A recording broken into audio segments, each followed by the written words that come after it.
Let's get started. Before I introduce speaker for tonight, I just wanted to remind everyone that this is a talk in the Sustainable Future Speaker Series, which is a joint effort between the Environment and Community Master's Program and the Schatz Energy Research Center. And we have a couple more events in the series this semester, one next week. Speaker next week is George Werthner, and let me just read out the title of his talk. George Werthner, the title of his talk is Praise the Dead, Dead Trees and Healthy Forest Ecosystems. Should be a really interesting talk, same time and same place next Thursday. And then the following week on November 9th, we'll have a panel discussion that is focused on, it's a forward-looking panel discussion on scaling up renewable energy in Humboldt County. And will involve participation from the Redwood Coast Energy Authority, some people from the Schatz Energy Research Center, and maybe one or two others. And it should be a really interesting discussion, and I encourage people to come to both of those events. So tonight, we're really pleased to have Mara Ervin of Grid Alternatives. Grid Alternatives is an organization that is really focused on trying to make access to solar energy inclusive all across society. So really a strong focus on low-income access to solar power, and they've taken on a challenge there that I think is both a laudable one and a difficult one, and they've done it really, really well. And so really hats off to Grid Alternatives for the work that they have done. Mara is the Development and Programs Manager for Bay Area Activities, which I think spans up to the Humboldt Bay as well. Yeah. So there's Humboldt Bay as the center of it, and then the Bay Area and San Francisco Bay Area is the center. That's what we think about it too. Yeah, I think that's the right way to think about it.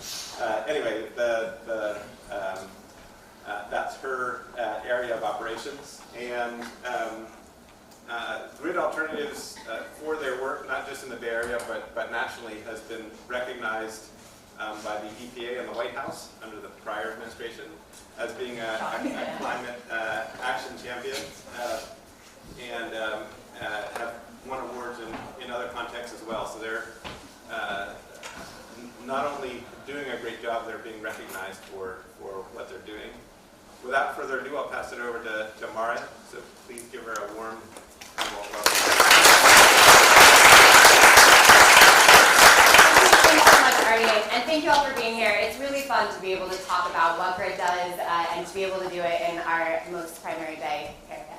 So as already said, my name is Mara Ervin, and I'm the Bay Area Development and Programs Manager for Grid Alternatives. So we're based out of Oakland, and as am I. It's always a pleasure to get to come up here, but as we'll talk about a little bit tonight, we do have an office that serves the North Coast, and that is based out of Willits. We've got a couple of folks from that office tonight. I might make them embarrass themselves later. We'll see. Depends how it goes. But I briefly just want to give a little bit of an introduction to myself. So I've been with Grid almost 6 years now, and in that time, which is a little bit of a spoiler for some of what we're going to talk about, Grid went from about 60 people total to about 350 people total. So it's been a huge amount of growth in terms of staff, but we also rely heavily on volunteers, so that growth is actually not even emblematic of the entire scale of how we have increased the operations and mission about what we do.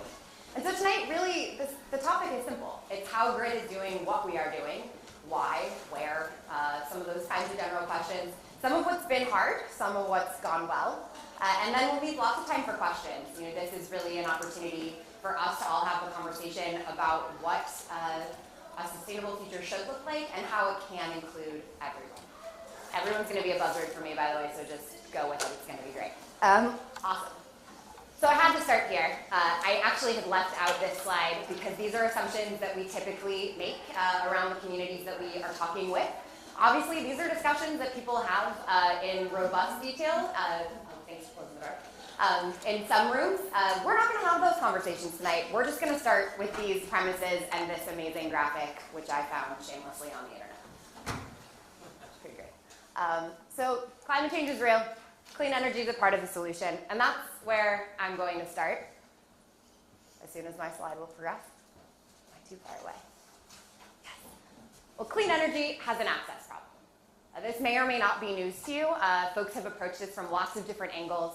But where GRID comes at it is really thinking about what it means for low-income families. And there's a couple of reasons why we're doing that and why we're thinking about it this way. The first is that low-income families are actually the most at risk from the impacts of climate change. We've seen this time and time again with major disasters, right? It's the people who have the hardest time rebuilding. People who have the hardest time rebuilding after anything happens in their communities. It's those who have the least ability to get up and leave when they need to. It's also areas that have borne a disproportionate burden of the way that we normally produce energy, right? You don't see peaker power plants in affluent communities. You see them where that's where folks can afford to live.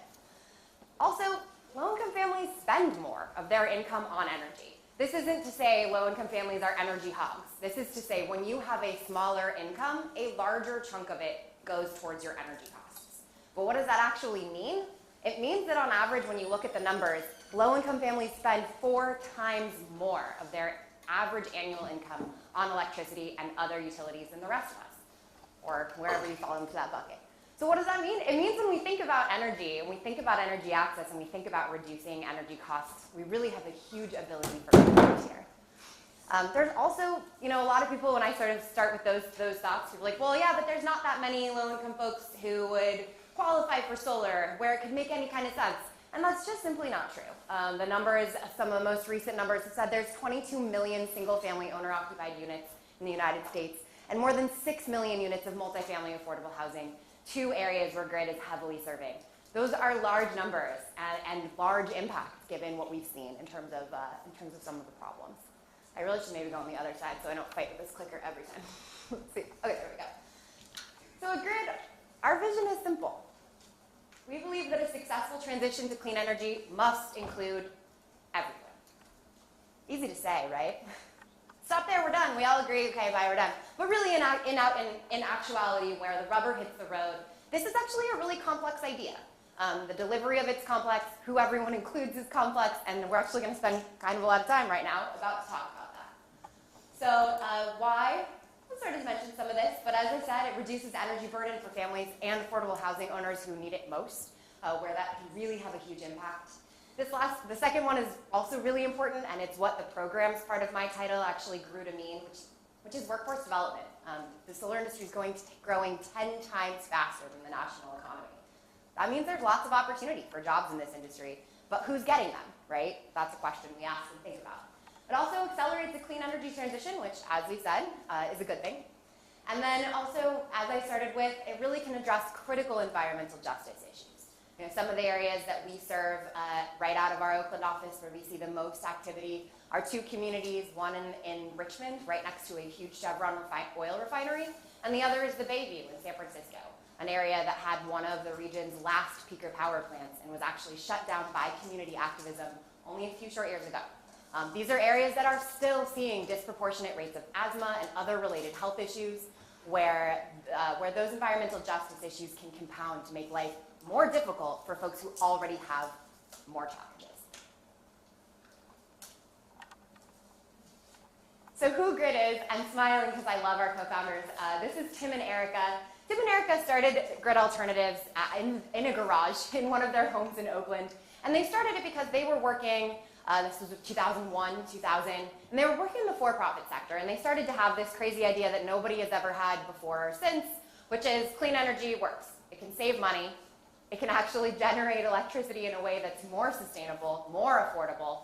But they were doing it for scale with large companies. And even then, they were doing it when it was more expensive, and there was still a benefit. And they said, this doesn't seem right. It doesn't seem right that that's where it ends when my neighbor right next door in Oakland, California, has told me that she's not actually not home at night. She just can't leave her lights on because she can't afford the electricity bill. And so they started with this idea and wanted to see where it could go. And they started thinking about international communities really early on, but this need right in their backyard really drove them, and it still continues to drive GRID today. So we are often thinking about what's right in our backyard, what's happening right in our backyard, and our backyard keeps growing because we keep going new places. So that's a fun area for us. So Tim and Erica still lead our organization today. As I mentioned, we've grown and changed a lot, but their vision has really remained the same. And that, I mentioned our vision, which of course is the world we'd want to see. For those of you who aren't nonprofit hat wearers, the question good nonprofits ask, or really any nonprofit asks, is what would put us out of business, right? At what point would we say, our job is done, we've done our work, and everything is great? That's our vision, right? That's this whole idea of a truly inclusive transition to renewable energy. Our mission is how we're going to get there, what we're going to do along the way. And that mission is to make renewable energy technology and job training accessible to underserved communities. Now I'm going to call this out because you might scratch your head if you're paying close attention, which thank you if you are. This says renewable energy, not solar. And what we're going to talk about for pretty much the rest of this presentation is solar. And that's where GRID started, but it may not be where we end. This vision and mission is meant to be inclusive in many ways, and it would be really interesting to see what that starts to look like if there's other areas we can grow into.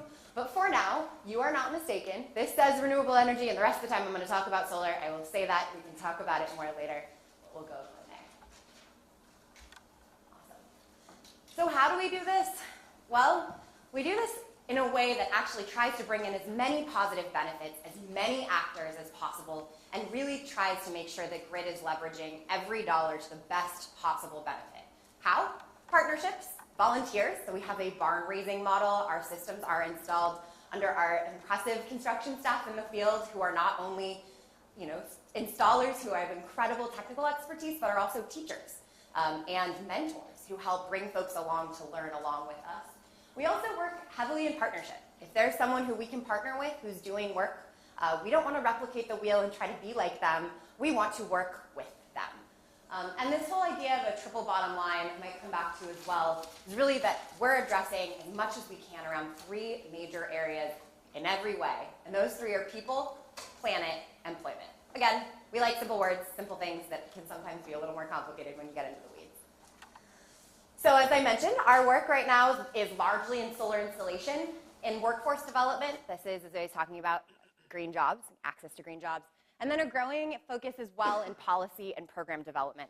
We'll talk in depth a little bit about all this as we go. But while we do that, I want to have a sort of geographic scope for you all. This is where we actually have physical presence. I will note a few things. Our tribal program, although centered in Denver, actually works in lots of different tribal nations across the country, so that is an expansive territory.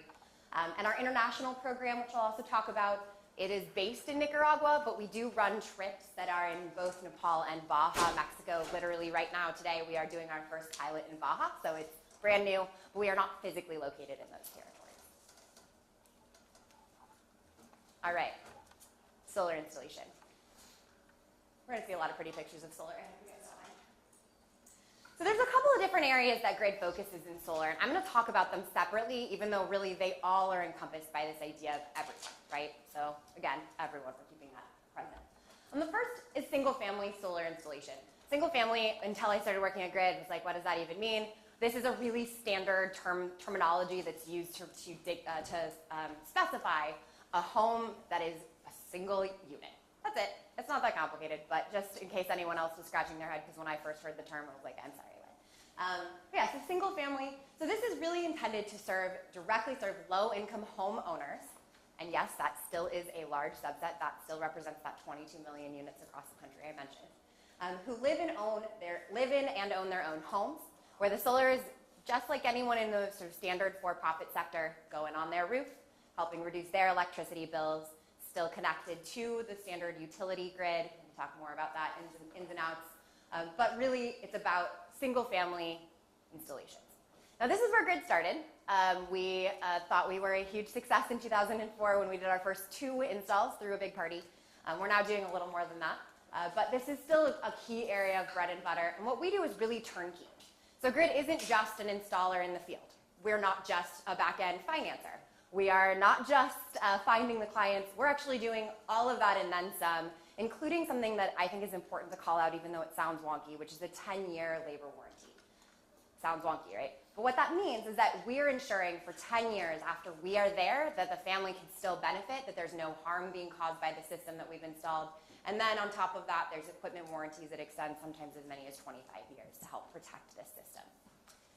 This really includes every piece that you can think of. Oh, of course, I should also mention energy efficiency, solar's best friend, and as much as we can, trying to make sure that folks understand that solar isn't just a free ticket to ride for as much energy as possible, but still understand conservationism, are still thinking about energy use and opportunities to make their homes more energy efficient. So what is a low-income homeowner mean? Well, this is a federal designation. It's one that's fairly standard and has to do with area median income. So obviously the rates in this area are going to be a little bit different than what we might see in San Francisco, for example. This is a helpful income table from Humboldt County this year, just to give you a sense of what we're looking at in maximum gross household income. Now, we see families who make much less than this. There's times where we have families who have very, very little or no income. But this is the maximum that our program will serve. And this, again, it's a federal designation. It changes annually, and it's based on regions so that it can be reflective of actual costs of living in the area. Again, like I said, these folks have to own and live in their homes. So this is something we're always looking for. And then we're, oh, did you have a question? Yes. Yeah. You say the live, the own is the real part that worries me. Yeah. I would argue probably less than 60% of Americans own their home. So I'm assuming you mean they are renters towards ownership, towards getting the deed, right? It's a great question, and that is not what I mean. But I will talk to you shortly about renters, because you are totally right. And what I mean by that is not they're renting, but they're paying a mortgage payment, which I consider rent. And therefore they call themselves homeowners when they're really not until they get the deed. Exactly. So I'm assuming you're discussing that they are currently paying mortgage. Is that right? Yes. Okay, that's a huge We're not going to distinguish whether someone is paying a mortgage or whether they've paid their mortgage. For us, what it matters is, are they on their path to ownership of their own home? Thanks for making that designation. It's a great point.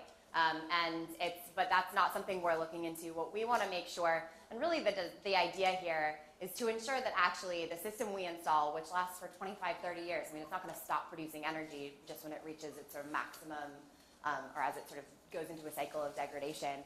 So we want to make sure that over time, this still is impacting the families we've intended it to impact. So that's, it's a great question, and we don't make that designation, and spoiler alert, we will talk about renters too.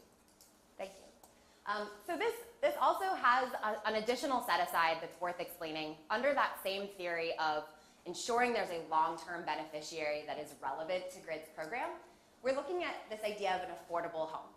Now, this is where, again, government program rubber meets road. It makes sense in theory and can sometimes feel really insane when you're walking in a neighborhood, but the idea behind it is that we're looking at geographic areas that are either designated as redevelopment zones or empowerment zones, or where homes have a deed restriction. And these are ways that the government has actually designated areas that are eligible for more assistance because they are low income and are likely to remain so. Again, this means sometimes we're standing on a street corner, we cross the street, and we've walked out of an eligible area, so it can sometimes feel really funny in the field. But the goal is really to think about empowering areas that are likely to continue to have that need, whether someone sells their home or not. And then this also is a fun one, sounds simple in a conference room, but a solar appropriate roof. So we see a ton of issues around the quality of roofs. That means they cannot host a solar system. We'll talk a little bit more about that, but these are the things that are required in order for us to move forward with a single family installation. Any questions? And we can field questions as we go, so please feel free to. Okay, awesome. Everything's better with stories. So I'm going to tell you guys about Gloria Williams. This is Gloria and one of our amazing outreach folks, Justine.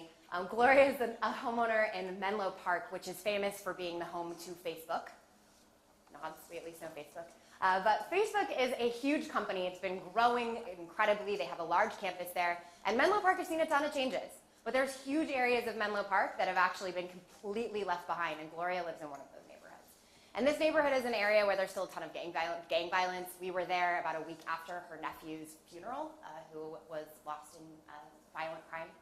And she wanted to share all of this with us because she thought it was so important for the visibility of what's really happening in Silicon Valley to be known. Gloria was another one of those families who said, now everyone will know that I'm home because that night I haven't been able to leave my lights on. She worked for 40 years in the community and is now on a small retirement check, and that's her only source of income. And her electricity bill was taking 30% of it every month. So when we were able to put solar on her house, she asked for a pair of sunglasses because she said, now everything's so bright. And it was just the best. And this is the kind of family we get to meet, and the kind of person who really is invested in her community, continues to give back, and wants us to recognize and see what it looks like to continue to live in the shadow of some of what success has looked like in that area. Gloria also was excellent at giving life tips. She told me if you're not sure about the husband year one in, it's not going to last. And I thought that was amazing. I was like, well, I'm sorry. This is your advice, but I can see it being good advice. But she gave lots of it, and it's just one of the many, many families that we've served who really leaves an impact. And it's the human connection here that actually makes this meaningful. Another way that GRID has expanded opportunities for everyone, and this is the sort of spoiler alert to renters, is working in multifamily housing. Again, our multifamily solar installation. Again, multifamily housing just means there's multiple units, multiple families under one roof. This can be affordable housing developments, so folks like Habitat for Humanity can build multifamily housing, as can lots of other affordable housing developers. It is really specific, though. This isn't just there's a building and lots of folks live there, and some of them happen to be low income. Unfortunately, while those are owned by private owners, it's too complicated for us to ensure that that solar only benefits the tenants who would qualify. So we are looking more specifically at affordable housing where the whole building is designated affordable and will remain affordable. Again, we keep narrowing, right? We want to think about everyone, but when the rubber meets the road, there's a lot of things to think about so that we can actually ensure these programs have beneficiaries that actually increase access and wouldn't be able to benefit on their own. So who benefits here?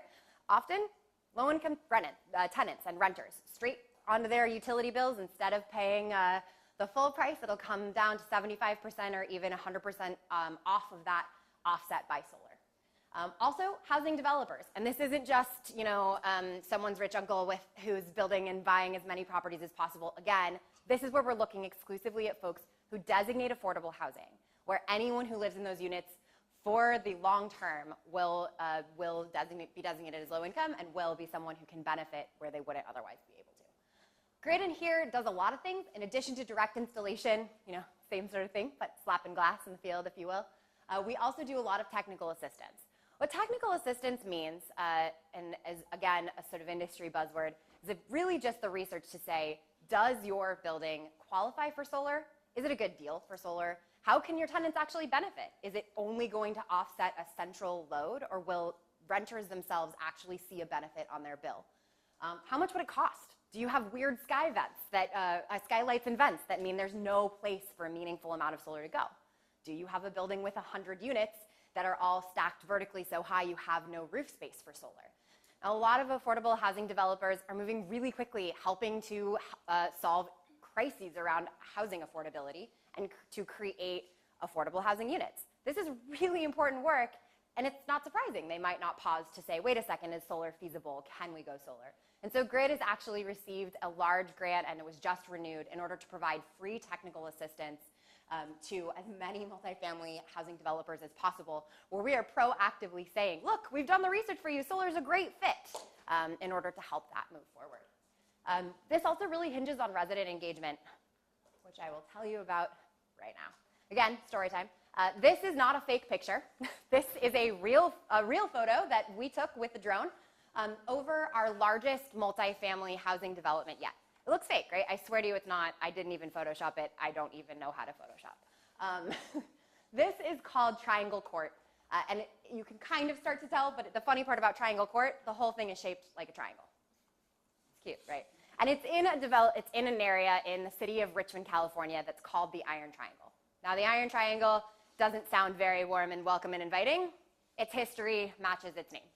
This is an area that's between two train tracks and a highway. Again, disproportionately high rates of asthma, high rates of crime. It's an area the city's done a lot of work to turn around, but it's still coming. Now, one of the amazing things about it is that a while back, the city, in conjunction with its housing authority, built 98 units of sort of standalone buildings that are technically multifamily that will be affordable for perpetuity. We have been looking at this development for literally since I started at GRID, and there finally was funding available through the low-income weatherization program. And last year, we broke ground and completed all 98 units, 200 kilowatts of solar, and all of these directly benefit the tenants. So in each one of these units, there's tenants who will now do not have to pay as much on their bills. For most of the families, this reduction was almost 100% of their electricity costs. And these are folks where if they move out, it's still designated affordable, so folks who move in can still benefit. We talk about resident engagement. It was a large learning lesson for Grid. It's different to engage with homeowners than tenants. Shocking, right? No one should be surprised. But we kind of went in thinking we could engage mostly the same way, and it was really different. And we learned a ton of lessons, and I will tell you it was not always easy. But by the end of this, there was a huge community inside of the development who knew us, who really were comfortable with us, and most of the people who were like, who the heck are you and what the heck are you doing on my roof? They figured out who we were and were like, oh, you're the reason my bill's cheap. That's so great. So we came a little bit further. But this is an area where we're continuing to see more and more direct installation in the field, working to try to bring renters into the clean energy movement. Is anyone familiar with the idea of community solar? Nods. Awesome. Community solar is, again, a simple idea, which is that solar doesn't have to be on your roof to offset your energy bill. It can happen virtually. It can happen basically in the same sort of energy system that distributes energy everywhere, has the ability to designate something virtually to benefit your bill. And so what community solar can do is set up large arrays like the one you see in this picture here and have a little bit of the energy go to family X, a little bit go to family Y. And one really interesting part of it is Colorado has been a national leader for community solar. And one of the reasons they've been a national leader for this, at least in my book, is they set aside that 10% of community solar gardens had to benefit low-income families. And Grid Alternatives Colorado office has actually been one of the main installers of these of this set aside and has done some of the largest projects we've seen in Grid's history. And it's really interesting. The idea is you can build solar over there and you can designate who can benefit at their homes wherever they are. This means that roof quality issue I mentioned doesn't matter. This means that shading doesn't matter. In this area, beautiful redwood trees, lots and lots of shading. It's gorgeous, can make it really hard for solar. Things like this that do virtual net metering can help and make a big difference.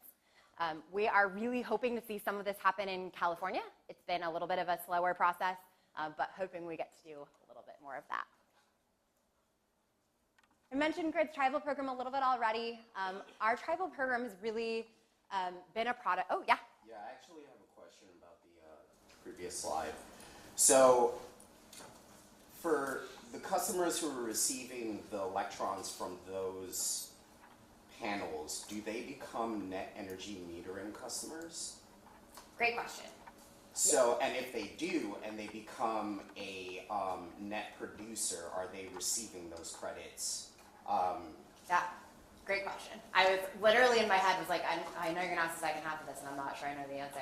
But the first half of the answer is that yes, and really for Grid, pretty much in every way except our international and tribal programs, all of our families are still accessing solar electricity by using the same system of energy from the utility company. So we are still net metered. Our clients are net metered, all of that. If that briefly, I'll explain what that means. If it doesn't mean a lot to you, that's fine. The idea behind it is just that there is no battery backup to these systems. We're actually using the entire grid as a huge backup for the systems, which means each system's cheaper, means we can actually expand it further. It's how a large amount of residential solar is actually being installed across the United States. And this is true in community solar as well. It still is a relationship with the, well, unless you have a microgrid, but yes, often the relationship is still net metered. Now, what happens if you're a net energy producer, so meaning you have a surplus of what you have created versus over what you've used? I have no idea if it works the same way for community solar where you get some fraction of that back, not at a market rate, but you can have a net positive or not. My guess is it probably has to do with the relationship with each individual utility and or state policy. And I just don't know because we haven't done any of that in California. If anyone has an answer, you're welcome to share. Yes?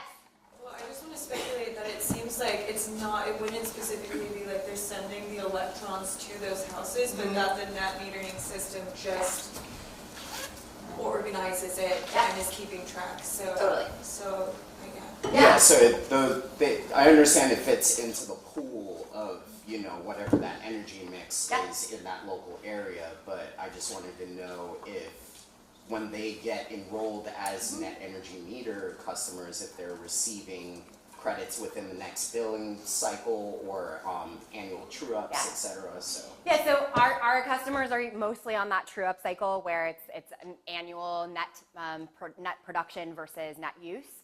And it is true for most of our clients. There is a small buyback for any production over what you use. It's not market rate, but it does. You can get some back for it. And I have no idea, like I said, for community solar exactly how that works. But it is a great point. And actually, fun story here, Canada, they run everything virtually. So you can have solar on your roof in Canada, and it is not necessarily your panels running the electrons from your panels turning on your toaster. It's all virtual. So it's a which struck me as hilarious when I thought about sort of American ethos of ownership and how we really have prioritized this idea that you can use the electrons from your solar panels. It's the same electrons. They're all the same. So really the virtual net metering part, for a lot of folks in the US seemed really new and scary. It's actually really standard and is very much the norm for the industry in Canada. Yeah? First, good to hear that. We can use Canada as a model for our own system. Second, hopefully we can introduce some legislation, I wonder if you've heard of it yet, whereby Americans can get subsidies to create their own sheds into their homes for a battery backup storage for any excess they have. So, for example, if we lose power, which is more common up here because of the weather, then we've got a silent gen set that we can run. Then third, since I'm a Apollo native-born guy, what's ABAG doing? Have you partnered with ABAG in order, because they're forcing the Bay Area to acquire so many housing units per year relative to the number of employers that come into that area. Have you partnered with ABAG in an attempt to equally require that those new housing units have to have solar power capability? Not that specific partnership that I know about, and we'll talk a little bit more about some of the partners we have in that space, but I don't know that much about that particular one. But it's a good question. All right. I feel like we were here before. So our Grants Tribal program is really one that came out of work we were already doing. And this is so often the story when you have an organization that's moving really quickly and is really focused on trying to get the work done. We realized we had started partnering and bringing solar to a large number of tribes in the flow of our actual work. We're like, wait a second, this actually deserves to be treated differently. These are sovereign nations with different structures that deserve to be thought of that way. And so we actually started from the perspective of, wait, we're already doing this, are we doing it right? And the answer was somewhat, but we could do better. And so we've grown out of that national tribal program that serves tribes not just in areas where grid is, but we actually will partner with folks where there's a demand for our services and we can actually fly there, drive there, and help install solar. This is an interesting area talking about net metering where we actually are bringing electricity that's often off grid. Not entirely, but we have served a number of families at this point where there was no grid, there was no electricity at their homes, and solar that was installed by grid with battery backup was the first time there was electricity in their homes. So that was really eye-opening for a lot of our staff who had no idea that there were folks with no energy access. There are. I assume some of you in this room probably knew that, but some of us at grid were like, wait, I'm sorry, what? And so that's been a really interesting program to see it grow, and one that really hinges on partnerships, right? It's really important to do work in communities where you are not just like, I have the solution you need, but actually are asking, what do you need? How can we help? What's actually really important here? And I'd say the same thing of our international program, and actually I will when we get there. We'll talk more about this in a minute, but first, story time. So this is actually just down the road in Lolita, on the Bear River Rancheria. These were two kids I got to meet right around this time last year out in the field as we did 7 installs. Steve, you came out to that too, right? We did 7 installs over the course of 2 days for tribal families with Bear River Rancheria. And this family in particular, these kids were out all day learning about solar with us, playing. They introduced me to their dog like 6 times, which I loved all 6 times. And we're out there learning with us. And this was part of what was so cool about the work, right? Because it's not just a family who actually is able to save a lot on their bills. It's the next generation that's being inspired, that's learning alongside us. And by the end of the day, these kids were actually helped turn the system on and were able to explain to the neighbors as they came by what it meant. which was really powerful to see. And on one of the other homes we were at, I had met a family, and they told us they were so excited because they were about to throw their first ever party. And I was like, oh, that's great. And didn't really register for me. And a little while later, the little girl was talking to me. She's like, yeah. We've never had a home. And I was like, okay, what does that mean? The day unfolds, and I learned that they were 2 months into this home, and before that they'd been homeless with 2 kids, 2 big dogs, and had been living on the, out of friends' yards, in friends' houses. They lived in a yard, they lived in a car, and this was the first time that they had a home. And they were having a Halloween party. They had excellent decorations, mind you. And by the time we talked about what the savings for energy would do, we were tearing up, me and them both. And this was really powerful. And this doesn't just happen in our tribal communities, of course, but this happened to be alongside the Bear River Rancheria, and really gave a lot of gravity to me in understanding what this looks like in the field and how it can empower folks, literally empower. So Grid International program, also in vein of how things grow when you're a fast-moving nonprofit trying to just do the work right. We actually had a partner called Power to the People that was a small volunteer-led nonprofit, and we loved what they were doing to try to bring solar in areas that didn't have electricity internationally, primarily in Nicaragua, because the founder had done a Peace Corps, a couple years of Peace Corps in Nicaragua. First we lent them office space, then we lent them materials, then we lent them staff, and then we realized we should actually just do this together. And so they became in a hilarious nonprofit merger and acquisition. It turns out that's a thing we had to learn about, a part of GRID, and are now GRID's international program.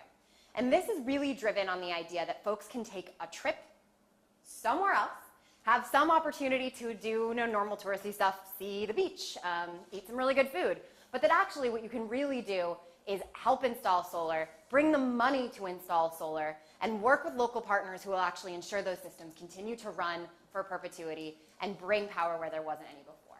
So the first project we did with our international program was an orphanage, but it was also a community center. And so some of the families we met there, they were bringing car batteries more than a mile in order to charge them and have that be their home electricity. And they were doing it off of diesel generators. And that's what they had. And this was going to not only change what they were getting it from, but also because it was so much closer to the city center, it reduced the commute for folks so that this was actually in their own communities. It involved charging stations that people could actually take energy back to their homes and huts. And all of the volunteers went and did homestays. Hilarious and amazing stories about what it looks like when you have someone who's really thought about the world one way, and then all of a sudden find themselves sleeping on a dirt floor and learns a lot more. So we get to learn a lot from this. This is an incredible opportunity, not just to see energy and renewable energy where you wouldn't and where there was nothing, but also to actually be involved and engaged with the community. And as I said before, we're in not only Nicaragua, but now in Nepal. So we've done a ton around areas that were hard hit by the earthquake. And also, right now, literally, as we speak, doing a pilot in Baja, Mexico. All right, on to workforce development. So this is also one of those things that was happening in the flow, and GRID really thought, okay, this seems important, which is that the industry is growing, and there's starting to be, but for many years, there was no way to learn how to install solar unless someone let you on their roof to do it, right? It's the kind of thing that's a catch-22, right? How do you get your first job doing something with no experience? Well, you get experience, but how do you get experience if there's no place to do it? And so GRID became a training hospital on the roof. And we've now trained over 35,000 people. Yep, I did that right. 35,000 people in the basics of solar installation. And many of those have actually come out and done installs with us to gain hands-on experience and understanding of what this looks like. But that's not enough, right? When you think about everyone, when you think about an emerging industry, just the people who opt in and are like, no, I want to learn that, it's not enough. And the solar industry really already is showing that the people who opt in, it's not creating an industry that looks like the rest of America. It is, I think we were really excited this year. We broke upwards of 20% women in the industry. That was celebratory because about a year ago it was only 13. And the number of folks of color who are represented in our industry also really low. And so GRID has really taken this as an opportunity to ask who is onboarding for these positions, who's getting trained for them, And these are good jobs. The majority of solar jobs are what's called a living wage job, which means it's not paying minimum wage. It's actually paying an equitable living wage that is relevant to the expenses in the area. So how do we do that? Mostly in the field, as I'm sure you can imagine. If you want to train people how to install solar and your expertise is installing solar, you bring people along for the ride. And so we do that a couple of ways. Any volunteer, including any of you, can come out and be a part of one of our projects. But we also partner with job training organizations. Again, this is the idea, why recreate the wheel? When there's entities that really do effective classroom job training, soft skills training, job readiness training, job placement, we'll partner with them. And this creates a really awesome opportunity where someone, and our neighbor in the Bay Area, for example, the Rising Sun Energy Center, they run this really powerful training program. They bring 40 people through every year. They have a real mandate to recruit from folks who would have a really hard time finding work on their own, folks from the reentry population who are returning from incarceration, folks who do not have a high school diploma, things like that. And they actually work with us to be the hands-on side, and we're helping those folks gain the experience they need to actually get jobs in solar. That's some of our partnerships. We also run a certificate program so that people who come out with us, once they've learned how to do something, bending conduit is currently my personal nemesis, but I will get there. You can say, I've done this, I'm trained in this, and you can walk away with a certificate that's now recognized across the industry because we based it on what our partners in the industry told us they needed. Interesting thing here, 80% of solar installers say they have a hard time finding people qualified for their jobs. Now, remember, growing 10 times faster than the national economy, this is an industry that is growing exponentially. There's a lot of jobs to be had, and training seems to be the biggest difference between biggest gap between who this in the population of potential employees and what employers need. And so we're helping move people through that with this certificate program. As I mentioned, we have an emphasis on diversity initiatives. We do also have a Solar Futures program that engages with K through 12 students. This idea of who's going to be the future? Well, that's a great place to start, helping train on solar. We have veterans initiatives to help engage veterans in solar. And then we also have 20% of GRID's employees are actually a part of our National Solar Corps model. Who's familiar with AmeriCorps? Hands. Hooray, you guys aren't asleep. I'm so glad. Solar Corps is GRID's AmeriCorps modeled program, and it's actually partially AmeriCorps funded now. But Solar Corps make up 20% of our employee base, and this is our flagship job training program. So it's a year-long service learning fellowship, which means you are paid by GRID, but it's a stipend-based, so it's definitely not your forever job. But lets these folks give back to GRID at the same time that they're learning the skills that they want to progress their careers and whatever trajectories they want. So it's a really amazing opportunity for us to grow not only what GRID can accomplish, but also making sure that the ambassadors from our Solar Corps program go on into the world with this understanding and bring their knowledge across many different spectrums. I thought I had one more slide there. I don't. Okay. Well, policy and program development, super quickly, this is a growing area for GRID and one I think is really important. This is a former EPA Director, Gina McCarthy, who was out on one of our job sites. But really, we got asked for a long time to come and speak to people about how can you help make sure that low-income families are benefiting from solar and renewable energy. And we realized if people are asking, that means the conversations are not happening behind closed doors. They're not happening represented in the room. And so we needed to put ourselves in the room. And so that's where GRID has really grown to be an advisor on how to successfully run low-income solar programs, to help make sure that when policy comes through that might impact solar access, that we're advocating for families who aren't in the room. And specifically publishing a low-income solar guide, which you can check out at lowincomesolar.org. Policy has lots of different arms, and there's lots to talk about here, so I'm going to go super quickly over it, but we can definitely happy to field questions when we're done. It's really exciting to actually be able to see some positive impacts here, and one I'll briefly mention in Illinois. Illinois has now started a solar program with a real emphasis on equity, and they invited GRID to do a pilot, which we just completed a few weeks ago in Chicago, and are continuing to think about how to do that really broadly. And that came from policy discussions that started in Sacramento, and yet because it has national impact and opportunity, it continues to grow. All right, so I said we had a party for our first 2 installs. I'm not kidding, we did. In 2004, we thought we were a huge deal because we'd installed 2 solar systems. We've now installed more than 9,000. The model we have works. It has huge impacts. That's 315, I don't even know how to say that number, billion? Million? How do you say this? Someone help me.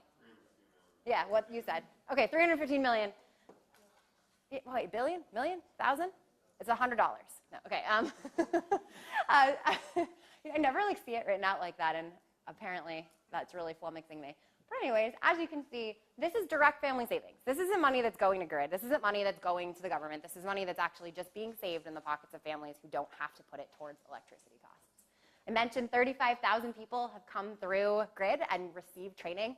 Part of that training, they've also received this whole theory of change around including everyone, which I think is really powerful. It's not just training, it's also what that looks like for every one of those people, including all of you, who now take things and actually consider what this looks like and bring it into the rooms that you're in and into the conversations and jobs that you will hold.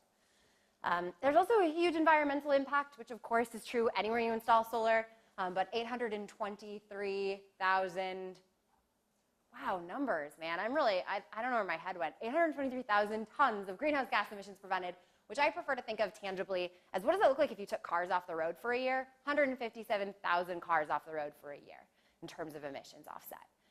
So continuing to grow, there's lots here. The impacts really follow the work, so it's exciting to see. Hey, North Coast folks, you want to wave your hands? All those, they're talking. These 4 folks here actually joined us from our North Coast office in Willits. They were installing in Lolita, actually in the same development I showed that picture from just down the road today, with some folks, I think, from Humboldt, right, Steve? Couple, sweet, okay, cool. But our North Coast office was founded in 2013. Part of my job is as a fundraiser, and one of the most surprising things that happens as a fundraiser is when money falls in your lap. Doesn't happen very often, but we got a call from someone who said, we want to make a large gift. What would you do with $50,000? So we sent them a proposal for what we do with $100,000, and they gave it to us. And with that, we started an office in Willits to help really serve lots of folks in that area, but particularly to think about how to partner better with the tribal governments that are in that area. We've done a lot there, now about 145 installs on tribal lands and a lot more with other folks across Humboldt, Mendocino, Lake, and Sonoma counties. Sonoma, right, friends? Some? We share Sonoma? Okay, that's what I thought. I wasn't sure. And what that actually means is about 50 installs a year, about 50% of those across 20 different tribal partners in the region, and working mostly on single-family projects, but some additional. So we'll talk more about that, but some what you can get involved with right up here that's happening. This is a good question. Have you guys been wondering how we pay for this? Yes. Really, by turning over every rock, but largely, and this is where our policy work comes into play, with federal, state, and local incentives. So California, when it launched the California Solar Initiative, asked the question of, does this benefit everyone? And their answer was no. And so they set aside 2 different programs, one for single family and one for multifamily, that have long, wonky titles that are abbreviated as the SASH, single family, and MASH, multifamily programs, respectively. Those programs' sole purpose was to bring dollars for low-income solar access. Now, these programs are typically administered by folks like PG&E. Now, that's not necessarily a bad thing, but that's typically how it works. Well, Grid in 2008 was a small nonprofit. I think we'd done 80 installs total. We decided we should apply. And the reason we decided to do that is because they kept coming to us to say, how do you do this work? How do you actually reach clients? What are the real barriers, right? How should we think about this? Because we don't know. We just want to see it work better. And so we applied, and in a true David and Goliath sort of story, the other people applying were PG&E and another very, very large company that's used to scaling these kinds of programs, holding these kinds of programs at scale. And Grid, tiny little nonprofit, won. And so Grid actually administers the SASH program, which has now been renewed for a second cycle, so it will run through 2021. That's a program whose exclusive point, the only reason it exists, is to help make solar accessible to low-income families. So that's a huge source of support for us, but as is understandably the case, it does not cover nearly anywhere close to 100% of our costs. So we are also leaning heavily on in-kind equipment donations. I should also mention, are you guys familiar with the cap and trade program? Yes? Great. Cap and trade program, very briefly, makes anyone who emits large amounts of carbon go pay for that on an open market. The rates can benefit, are intended to benefit clean energy and go back to communities that are disproportionately affected. GRID was one of the first entities to actually put those dollars to use in low-income communities about 3 years ago. 3 years ago, yes. And so that's also a part of what we bring. But in-kind equipment donations make a huge difference, as do traditional philanthropy. We have a huge budget because this is flowing through lots of rebates that are actually pretty, that have a large scale of dollars, but the private philanthropy actually is the linchpin money that makes it possible, right? Like, it doesn't matter if you have 80% of the funding. If you don't have 100%, it can't move forward. We also do events. All of our international program, like I mentioned, folks who come on those trips are actually the key financiers for that solar. So really looking under every rock, pinching every penny, trying to make sure we also are as lean as possible so that we can continue to make impact. Any questions about that? Awesome. Briefly mention, in case you guys were curious, who the people, the equipment partners, so a lot of what you see us install in the field. All right, this is where it gets fun. I guess I'll ask you all, what seems like some of the things that might be kind of hard about this? Seems really easy, right? No big deal. What might be hard? You guys really want to just hear me talk? Oh, in the back, yes. Permits? Yeah, permits. Why might permits be hard? Because they cost an unpredictable amount of money. You have to go to various different offices to get them. You have to work with an inspector who may or may not show up on any time schedule that works for you. What else? Construction? Anything else? Yeah, totally. Permit. Yeah? What about liability of having folks on work? Can you imagine the first insurer we tried to approach to say, hey, we'd like to throw people with no experience on a roof with live electricity. Can you insure us and them? What do you think? Yeah, totally. Insurance. That was huge. We solved it, by the way. We pay a lot for it, but we solved it. But yeah, no, that was huge for our founding. Absolutely. What else? You might be surprised to hear this. One of the biggest issues is that if you knock on someone's door and say, hey, I've got a really, really great organization that's ready to give you no-cost solar, sign up, we just need to show that you're eligible for this program, and it'll be totally free. What would you say? Obey. Yeah, right? Too good to be true. Really, this happens. This is the narrative that really is one of our biggest challenges in communicating with clients. People say, no, that's too good to be true. That's not real. Well, it's real. It's good news.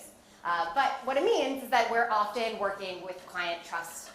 That's a huge issue, and I totally get it. I don't know that I would want someone crawling around on my roof if I didn't know who they were, saying that it's volunteers who may never have ever touched a tool before. There's a lot there, right? This is, again, why that warranty we have is so important. Why our reputation is so important, right? Like, all nonprofits want to be liked, right? Like, no one wants to be like, oh yeah, those jerks. They do something good, I think. No, right? We all want to be. But for GRID, our reputation in doing these installations right and making sure that our clients are satisfied, that there's a true net benefit, it's the only way that we can ensure their neighbor will believe the program's real. So absolutely, trust issues, permits, yeah. Permits, and I will just add to that, travel. Right? I mean, I mentioned the counties that our North Coast office serves alone.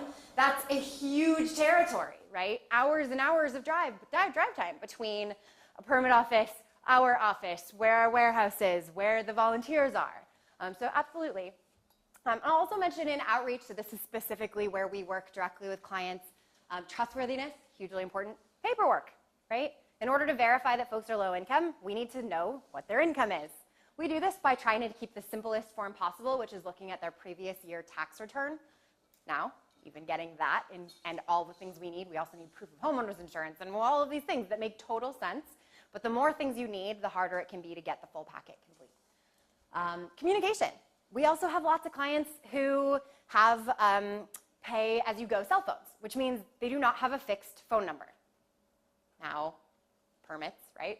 You go to the permit office, you make your design, you go to the permit office, you call your client to say we're ready, and you can't get a hold of them. So we've learned how to make sure that our system actually follows the flow to actually work well with families given this constraint.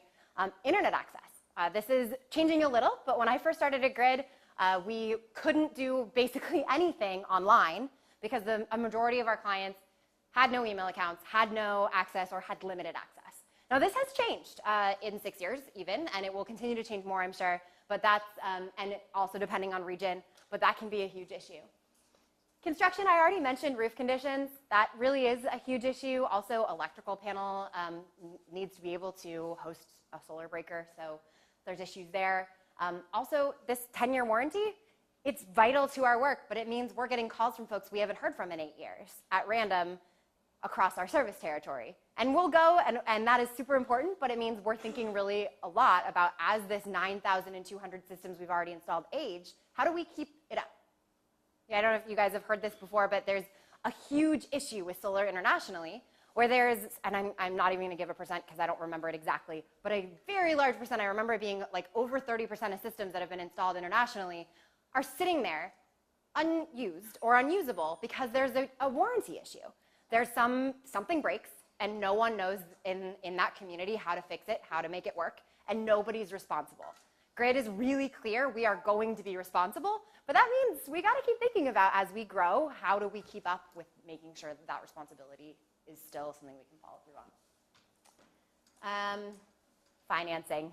I already said this, but it's a funny thing when you're at someone's door and you walk across the street and they no longer have the financing available. So we've worked to pilot lots of different ways to bring everyone into solar, not just people who live in really specific zones, but it's been challenging. Are you guys familiar with third-party ownership in solar? Nods. Some vociferous nods, some no's. Okay, cool. Third-party ownership. Okay, let me go back one more step. Is anyone familiar with the investment tax credit for solar? Say 30% benefit that you can get back in your taxes from the federal government if you go solar. Great deal, right? It's a lot complicated there. But the idea behind this third-party ownership model is really one of the reasons we saw residential solar for everyone in America take off. It's the idea that you don't have to pay for your whole system all out. Someone else can help install it and technically own your system, who can benefit from that 30% tax credit. They have the tax appetite for it. And you can lease the solar panels on your roof, still have a big reduction in the cost of your electricity, but you don't have to spend 20 grand out the door just to have solar on your roof. This is the way a majority of Americans in the single-family world are going solar, and no one had been able to crack the nut of how do you do that in a way that can actually be inclusive. Well, I'm not surprised they hadn't cracked the nut, because the whole thing hinged on credit scores, right? No one's going to lease you something. You can't even get a cell phone if you're not credit worthy, or a cable TV, right? So that really has been a huge issue. Grid actually piloted a whole CPUC, like, I won't go into the details, very wonky process that a bunch of government bureaucrats had to agree could work in order to try out how to use third-party financing and actually benefit the families that Grid serves. That has been really exciting and also really challenging. You have a lot of actors. You have for-profit companies that help connect to the owners who have to be responsible for certain elements of the system and certain production meters and all kinds of things. And we are starting slowly but surely to be able to make this a reliable source of funding that can actually benefit our clients without negatively impacting them, without putting liens on their home, without having anything to do with their creditworthiness, because Grid stands in the middle and prepays for the whole thing. I can go, it's a very complicated process. If I lost you, you're fine. If you followed, you get a gold star. But that means we're constantly thinking like that, how to address financing issues and make sure that financing is more available. And then the last one, has anyone heard the term solar coaster? The solar coaster? Yeah, okay. So the solar coaster is the idea that the solar industry itself is growing 10 times faster than the national economy, but individual companies keep going bankrupt. This seems vaguely familiar. People heard of Sungevity? Just went bankrupt end of last year. SunEdison was the largest player in solar about 2 years ago who went bankrupt. This doesn't mean the solar industry is failing. What it means is that certain actors are going to not make it through, right? Same thing happened in tech. As an industry is growing, there's lots of players. Not all of them can succeed, but the industry itself is stable. But as the solar coaster goes, so does Grid. There's elements of that that are super, super difficult. SunEdison was our largest partner. They had the first ever $2 million corporate partnership with us and went bankrupt halfway through it. Now, I promise you we didn't make them go bankrupt, lest you worry. That was not the deciding factor. But it does mean that, as the solar industry changes, so does grid. And that actually is a really key thing I want to mention before we sort of go into our general questions here. You guys may or may not have heard of this, but there's currently, there was a trade case that basically argued Chinese manufactured solar panels were being dumped into the US market because they were heavily subsidized by the Chinese government, and therefore they were ruining American manufactured solar panels' chances of succeeding. Sounds like, okay, I want to know more about that, right? Like, yeah, maybe that's a really big deal. Turns out the entire industry, other than the one company named in this suit, thought that that was not the case, did not want to see tariffs on foreign-made panels, and was really worried about the impact that it might have. Well, alas, a judge did not agree with the entire rest of the solar industry and just decided a few short weeks ago that there was cause for remedies, that in fact, Chinese manufactured panels had negatively impacted American modules. Now, why does that matter? Because it's about to increase the price of solar panels quite a lot. Now, why is this scary? Why does that matter? Because the person deciding it is President Trump. We do not know what will happen. He will be given a set of potential remedies in relationship to this tariff case that could dramatically reduce the ability for the solar industry to grow by making panels really expensive. Who knows what he'll do? I don't think he does. I don't think anyone does. So rather than speculate, Grid has really decided to be proactively cautious and did the first ever shrinking that Grid's ever done. I mentioned we were relatively small when I started. We're now much larger.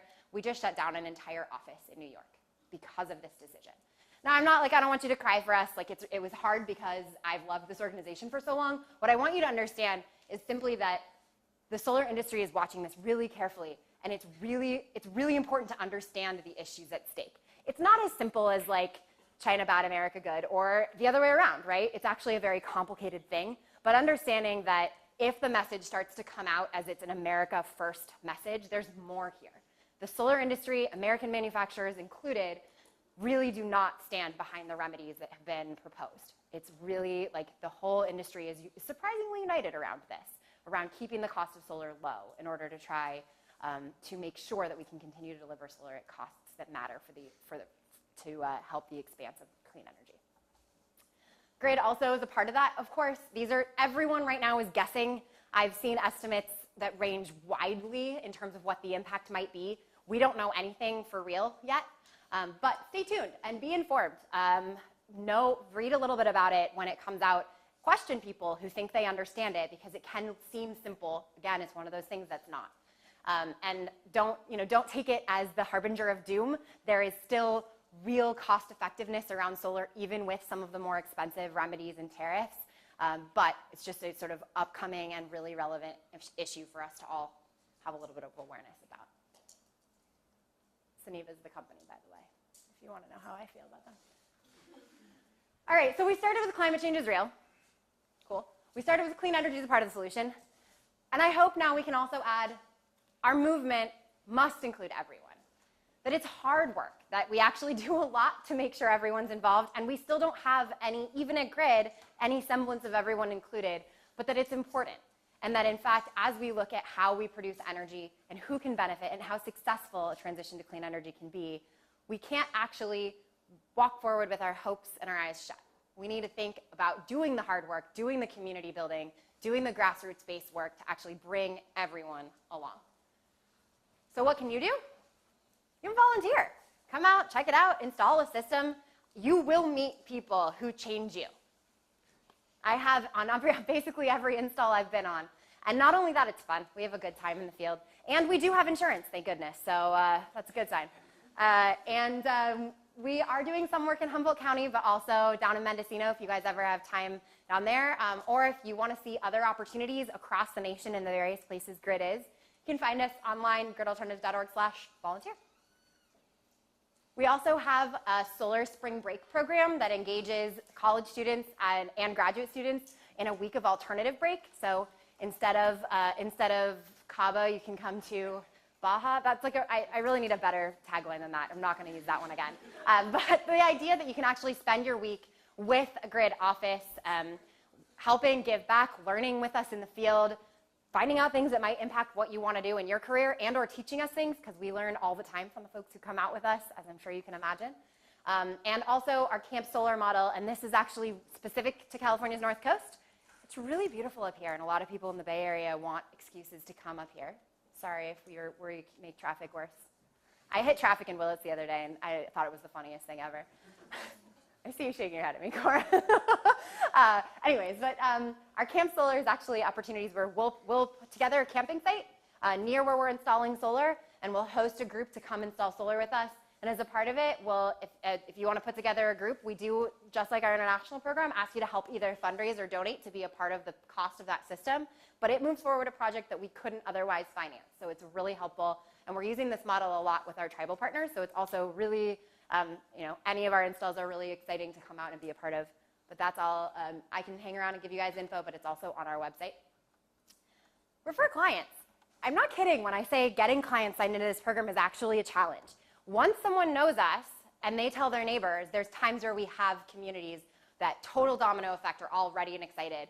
But often it's that first opportunity that makes people, that's really the hardest barrier. So if you know anyone who might qualify, or if you want to be a part of volunteering with our outreach teams in anywhere that we are, it's actually really helpful. So yes, grid is real. Yes, it is no cost. Help us spread that gospel. And we do have a website that's exclusively meant to be super duper simple for clients, gridsolar.org, and it has all the information to find out if anyone qualifies. You can come to Nicaragua or Baja or Nepal with us if you want to. These international trips happen. We do about 12 to 15 a year. So you can check them all out, gridalternative.org/international. And lastly, I really mean it when I say spread the word, right? Bring this into your conversations. Bring this into what you're curious about as you continue learning things, as you continue in your professional careers. Ask, who's not at the table? Who should be? It means a lot. And then if you or any company you work for, anyone ever wants to donate at any amount, we will gladly take your money and put it to really good use. On average, $1 spent in philanthropy at Grid, we're matching by $6 of rebates and in-kind donations, which means you get a lot of bang for that buck. So always online, donate. Also, look how cute these kids are. These are temporary Grid tattoos that they willingly put on their foreheads. I had nothing to do with that, but I did take this picture. You can also follow along. Our stories, the stories I told you tonight are just the stories I personally have been a part of, and only a very small number of them that I happen to have good pictures to show you of quickly. Those stories, there's lots like them, and often climate change can be such a depressing topic, right? We want to be aware, we want to be engaged. Grid really brings a lot of positive and a lot of hope. It's really direct service, direct action, tangible. And being able to see that regularly in your social media feed or even in your inbox or a newsletter, it can help. It can help keep the spirit alive. So feel free to follow us, be inspired with us. These are all our various handles. You can also just search us. It's not that hard. I'm sure you can figure it out. Awesome. So we're going to leave the rest of the time for questions. I know we asked a few through there, and I'm not sure if I answered them. So if there was stuff I said I'd answer and I didn't, we can re-ask those. But really, this can be open too, and I'd love, again, will you guys wave again? These are our awesome staff from our North Coast office. I don't know if you guys want to say anything else. You're welcome to. No? All right. Well, we can ask them questions too. They all speak very well. Yes? I just want to say everyone really should volunteer if you're interested in solar, because on the volunteer portal, they also keep track of like how many kilowatts you personally have installed, and that's so cool to see over time. I've been doing it since like 2013. Awesome. But my second question was, do you know how many of your work training people go through the NABCEP certification as well as your certification? Great question. So the NABCEP, if you guys are or are not familiar with it, is the gold standard in solar installation. And at one point, I don't know if this is true anymore, but there were fewer NABCEP certified solar installers than there were brain surgeons in California, because it is a very high threshold. You have to demonstrate 50 hours of leadership in the field of installation before you can even sit for the installer's exam. And so to that point, one of the great things that our certificate programs do, they actually count as those hours. So we have a relationship with NABCEP such that if it's something you want to do, you can get your leadership hours when you are out volunteering with Grid. In terms of percentage, I don't know. Anecdotally, I know a lot of folks do choose to go that path, but you don't need it to become a solar installer, so it really depends. But what I will say, and I meant to mention this earlier, is grid, like I said, in the effort to not replicate the wheel, we have not really been a true job training organization. We don't do the case management, we don't do direct job placement, and yet our training is responsible for placing a lot of people in jobs. We hear all the time that people are using the experience they have gained with grid to help launch their careers, whether it be in solar installation or solar sales or starting their own solar company, right? It's not exclusive. And just a few months ago, we passed an exciting milestone of our 1,000th job placement reported back to grid. Now, these are people who have taken proactively the initiative to tell us that their experience with us helped them get a job. So that number in reality is probably much higher, but it was really exciting to be able to celebrate that, even though it's sort of a funny number. So not quite NABCEP, but in terms of job training number, I certainly appreciated that one. Yeah, thanks. And thanks for volunteering with us. And the plug for our volunteer portal. It is pretty cool to be able to see what you've tangibly touched, so that's fun. Other questions? Comments? Yes. Yeah, you mentioned renewable energy in the beginning. Are there any technologies that you're looking towards to expand into? It's a great question. So it's related to solar technology and not quite the same thing, but electric vehicles. I actually had sort of thought about putting a slide that's like what might be next, but because they're all speculative, I didn't want to sort of dive in too deep to stuff I don't know anything about yet. But one of the things that is currently happening is really looking at how we can help make electric vehicles, and specifically the pairing of solar and electric vehicles, accessible. So we're about to do a pilot that is actually going to be a shared use car at a multifamily development that's urban and in Oakland, where nearly all the residents don't have cars, and yet we're not so urban that you can completely get by everywhere you might need to go without a car. And so piloting the idea of electric vehicles where they're solar powered and also can have shared use and increase access. I'd say storage is also a huge issue beyond grid and part of grid. What does it look like when we actually make batteries that are cost efficient, that can help store energy, that can help better distribute the grid, right? It means we don't have to just flip on peaker power plants or the backup generation plants that are often the dirtiest producers when there's a lot of energy. We might be able to dump the reserves from batteries stored from solar or other clean energy sources. So for lots of reasons, and it's not just individual family benefit, storage is a huge, huge emerging area that needs to catch up. I mean, I say that I'm doing nothing towards it, so let me be a little less judgmental, that has growth opportunities that I would love to see succeed and have really widespread benefits.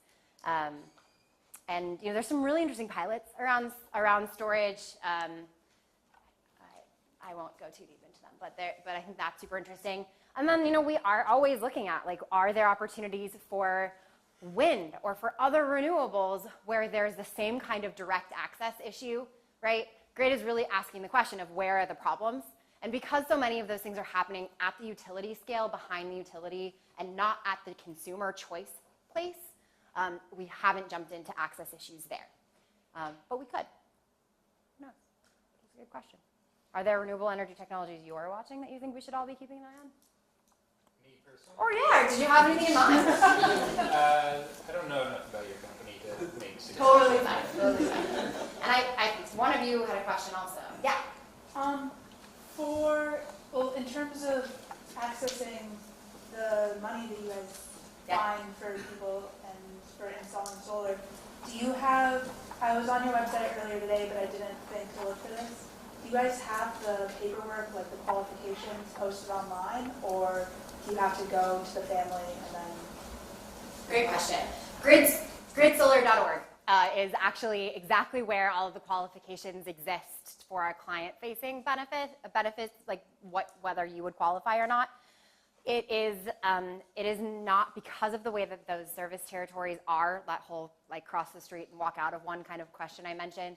There are times where the geography of it is really bizarre or narrow. There's times where it's like the whole county can qualify. So it really just depends. But in terms of income guidelines and some of those things, it's all at gridsolar.org. Do you have it for multiple states, or is it only for the states in which you guys have an office? Yeah, so it's only in states where grid works, largely because there's, and every time you say never, you're wrong, so I'm not even going to say it. But as far as I know, there are not programs like grids where that's not grid. I said that really poorly. Grid Alternatives is super unique, and we are a program pretty much of our own. And we have not found a lot of replicating partners, which is not to say we wouldn't encourage folks or look to ourselves at other opportunities to grow into new markets that are solar favorable. So we don't have that sort of look ahead or look aside to other states because there's just not rebate dollars. And so that's the sort of focus for now, is where we are. Or where a partner like us emerges, but we haven't seen that. I haven't seen that. Let me be super clear. I saw a hand. Yes? What industries is trying to block their efforts? What industries are trying to block our efforts? And why? Oh, that's a good question. You know, really, it's been an interesting ride. For a while, it seemed like a lot of utilities were going to be hugely anti-solar. And in fact, for a while there, our local utility across this area, PG&E, was one of our biggest supporters. Right now, interestingly, and it's not blocking, so let me be really clear about that, but we're having conversations with unions about how volunteer training and volunteer labor can make sure we are not eating away at opportunities for union-installed solar. That's a really good question, right? It's a really important one, but it's sort of an unlikely place to hit resistance. Here we are as a nonprofit trying to involve everyone and do the right thing, and we, got a, I wouldn't say angry, but got a call from a union leader being like, we got to talk. So the good news is we're talking, and I think it's a really, thinking about how to make sure we're clarifying what we do and how we can then onboard into union training and apprenticeship opportunities where it's mutually beneficial for the workers that we are hoping to train, and making sure that's happening. But that's been a really interesting area of, again, I hesitate to really call it resistance, but of, So the traditional oil, coal industries and those industries are very happy with your work? I don't know any of them. I'm just kidding. I don't know any of them. But it hasn't been a key area we've sought funding or partnerships. Certainly there's things that they have done at broad scale in policy sides to try to block access for solar, and those impacts trickle straight down to us, right? We are impacted by the same solar coaster, but no, not specifically with grid. We have been really careful to play a role of Switzerland, right? We want to be like the feel-good, we invite everyone to come to our, be a part of our movement kind of organization, and that has some benefits, which is you don't get in a lot of fights. We're starting to have a little more teeth, frankly, under this administration, because we have to. And that's something that is actually, it's been liberating for some of us who have wanted to be a little bit more aggressive. For others of us, particularly some of our fundraisers are like, don't piss anyone off. There's dollars over there. But it's good for us to think about how to be grid in the era of Trump. And it looks a little different. But yeah, good question. Yes? Yeah, have you guys explored sort of expanding on your inclusiveness with members of the low-income community who are disabled? Yes, great question. I was actually in a meeting 2 weeks ago that was super relevant to that with a partner who's near our office and asked the same question of us, and we were like, well, we've tried to make sure all of our trainings are available in ways that are accessible for the hearing impaired or for folks who are vision impaired, and that's been really successful, but we haven't really asked the question in a more broad way, and they're working with us to think about how we can do that. And it's a great, great point, because so often, none of this addressed why folks are low income, right? And that's a huge question. And it's sort of almost funny that we leave it out, but I leave it out for a reason, which is that we are not, we are working with communities as they are, not necessarily trying to investigate root causes and understand, but certainly physical ability can be a huge, huge impact on earning potential and on finances. And so that's something we've started to look at more and more. And like I said, there's a few ways we've done that, and I think we'll continue to, but asking the question of what are roles in the solar industry for folks with disabilities that, not everyone in the solar industry is a solar installer, right? There's a ton of roles, and there's lots of work that should be and must be inclusive. Thank you for asking that, and yeah, absolutely, growing edge. Yeah. Yeah? No. It's done in terms of the decision saying remedies would be appropriate. Now, in other administrations, I might be saying, get on the phone, call your representative, call the White House, leave a message, you know, and that kind of advocacy. But right now, it's such a state of chaos. I mean, this is something we've seen across the news. We don't know what's happening at the White House. We don't know who's actually yielding influence. And there's so many pressing issues that are rightfully so filling up the lines of our representatives and should continue to do so. But as far as I've been able to tell, and if anyone else has other opinions, please feel free to add them to the room. I have not seen a strong place to go to be an advocate. At this point, the best thing you can do is actually be an advocate for solar. Make sure that if you hear people talking about it, you understand it and can represent the bigger picture.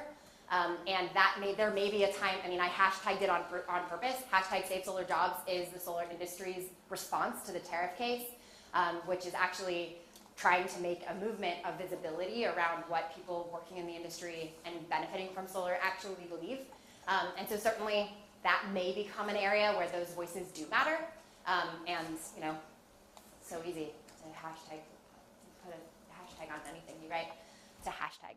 Hashtag's legit, right? That's an okay thing to say. Okay, I don't want to age myself here too bad. Cool, yeah. But I to that point, not as effectively as I would like to see. But anything could happen. It could be delayed. It could be very, very small tariffs. It could be. So we're all just sort of waiting. Does anyone have? I don't know who's in the room, but if anyone else has other things to add to that, or that they think is worth thinking about as we approach that case, I'd certainly welcome them.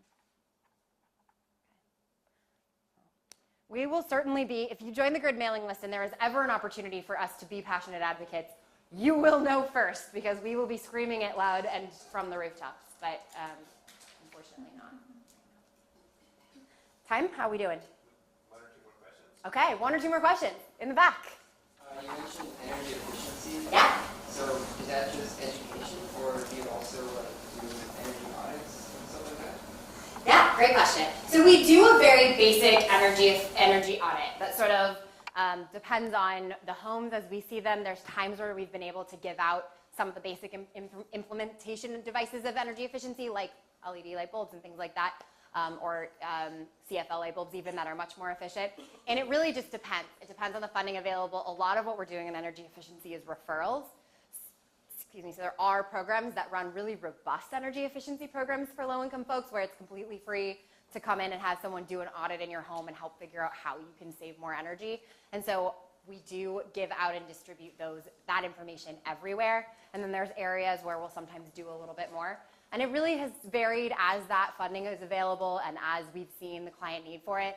One of the things we do that is actually, you know, sometimes the best place to help people learn things is when you make it really personal. And so what we do is actually size our systems to intentionally not cover 100% of someone's bills. Now, when you first hear that, you're like, wait a second, you're an organization that's trying to help people save money and you're not covering 100% of their bill. Well, two things. One, we are doing that so that people think about continuing to save money. There's a financial incentive to think about energy efficiency. The second thing we do in line with that is say, and here's some of the biggest energy users in your home, on an average home, on anyone's home, that can help make a difference. And here's some programs that can actually do the work with and for you so that you can save 100% on your bill. The other reason is because it helps us spread more solar further, right? You could serve 100 families at 100% of their benefit, or 150 families at 75% or more. So we have opted to sort of try and find a sweet spot there. Great question. Energy efficiency, solar's best friend. Yeah, last question. Yes. Along that line of thought, have you partnered with companies like Nexi who work with energy monitor, like home energy monitors? I don't know that company.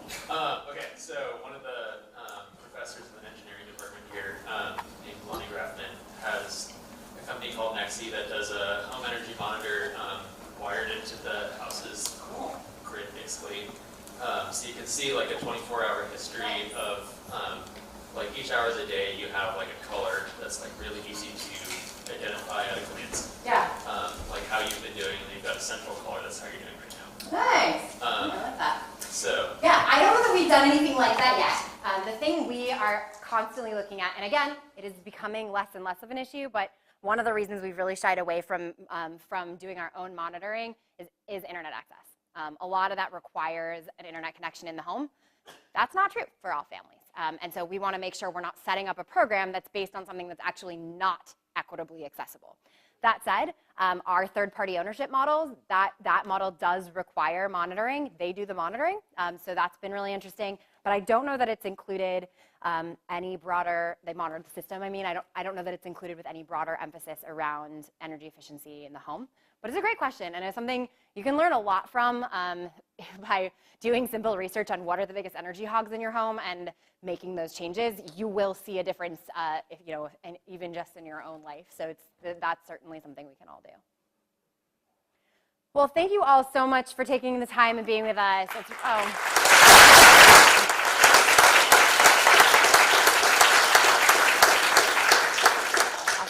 Well, I hope you all can accept our new premise. In addition to climate change is real, clean energy is part of the solution. Everyone should and must be included, and go forth with that message. And thank you all for being with us tonight.